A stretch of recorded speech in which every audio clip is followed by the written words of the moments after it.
Hey guys, X Archangel here, and this is an update for my UW control. If you have watched the other video, my UW deck tech, I did state in the description that I did update my deck into an American control. The way I like my control, which is just as little creatures as possible, and just controlling the opponent with spells and planeswalkers. So I'm gonna start off with lands. Okay, very basic. 4 Sacred Foundries, 3 Clifftop Retreats, 3 Hallowed Fountains, 4 Glacial Fortress, and 4 of each Sulfur Force and Steam Vents, and 1 island and 1 plains. Okay, so going on to spells. Okay, we have Supreme Verdict, 3 Supreme Verdicts, 3 Sphinx Revelations, 3 Think Twice, and 4 Feeling of Dreads. Feeling of Dreads, of course, is just to tap creatures pre-combat phase. Think Twice just to draw cards. Nothing fantastic, nothing different about it. It's just drawing cards. Sphinx Revelation, you gain X life, draw X cards. Nothing fantastic about that as well. Supreme Verdict, just for board wipes.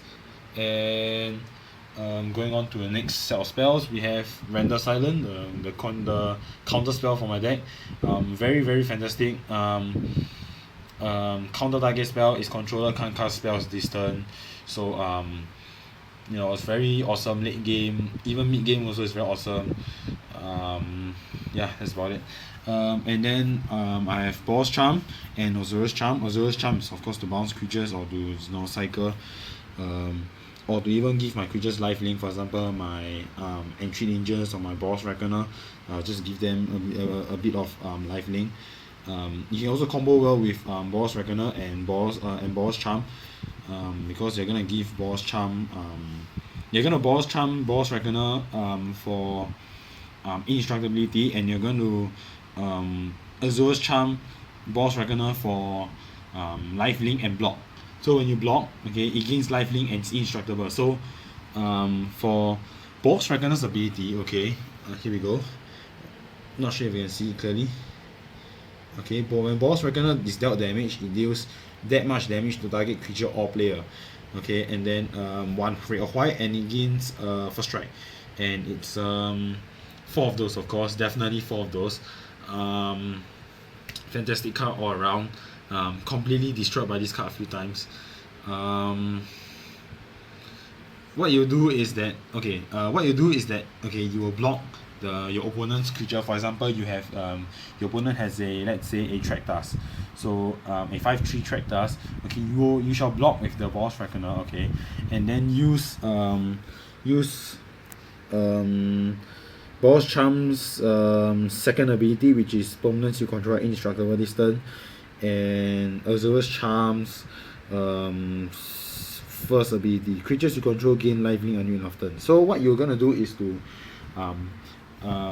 feign the block, and then or you do just have to attack, and then he will block you or something like that, and then use this, okay, give it indestructibility, okay, and use the Azorious Charm. So what you're gonna do is just shoot 5 damage to itself because of his ability. You block, okay. Traktas deals 5 damage to this guy, okay, and then this guy is going to do damage to himself again and again and again and again and again and again and again and again and again, because it deals damage. Okay, it says whenever it is dealt damage. It doesn't have to say from which source, as long as it is dealt damage. So you can Searing Spear it, Pillar of Flame, block, or be blocked, or whatever, as long as it is dealt damage. You can deal damage to the creature or player. So if it has lifelink, okay, for example, if a creature deals damage, okay, it gains that much life. The player gains that much life. So for example, if Traktas deals 5 damage to Boros Reckoner, okay, Boros Reckoner can choose to can choose to throw the 5 damage to the player or the track task or another creature, or he can choose to do it throw it to himself, which is target creature or player. He didn't say other creature or player.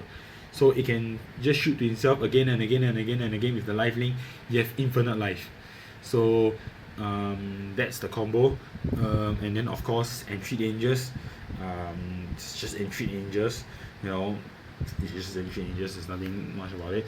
One Lavinia of the 10th and one Council of the Absolute.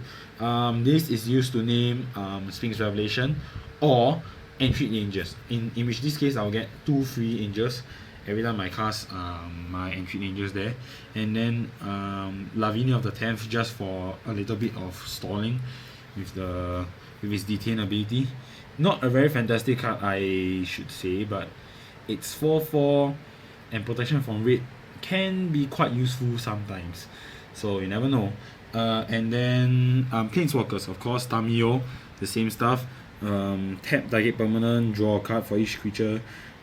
For each tap creature target player controls, and then emblem. Okay, and then updated with the Dragon's Maze Planeswalker Ral Zarek, and tap target permanent, then untap target permanent. So I can tap, I can cast Ral Zarek, you know, tap an opponent's creature, then untap my land. So I have 1 free land to basically do anything else, and then I can feel free to attack with my Boros Reckoner, and then -2 do 3 damage to target creature or player. And then this ultimate, flip 5 coins, take extra turn after this one, and for each coin that comes up hits. So I can flip 5 coins, and for each of those 5 coins are hits, and then I get flip 5 free turns. But normally you won't get to use that, so yeah, he will just die before that. And then Architect of Thought, I have 2 this time, +1, you know, just to control opponents' creatures, not to let them gain a lot of power. You know, you make their creatures a little less painful as well. -2, of course. This is practically Jace Architect of Thought is just for the -2 there, just to look at top 3 cards. You know, basically you get to filter out whatever cards they don't need. You look at the top 3 cards, you have lands, you can just throw the lands to the, just, you know, take 1 card and then throw the lands to the bottom of the library or something like that. You know, you give it a hand advantage, or to filter out the top cards of your library as well. And then ultimate, nobody ever uses the ultimate, so yeah. For each player, search that player's library for a non-land card and exile it. Then that player shuffles his or library. You may cast those cards without paying their mana cost. So I can search for a, you know, I don't know, Emrakul Leon's Taunt, something like that. Non-land cards. Yeah, so my sideboard would be think twice for what's it called? Pillar of Flame. Yes, think twice for Pillar of Flame. If M14 reprints Shock, okay, it will probably be Shock. And then Feeling of Dread, nothing much I think. Council of the Absolute and Lavinia of the 10th for these 2 cards for 2 more Entreat the Angels.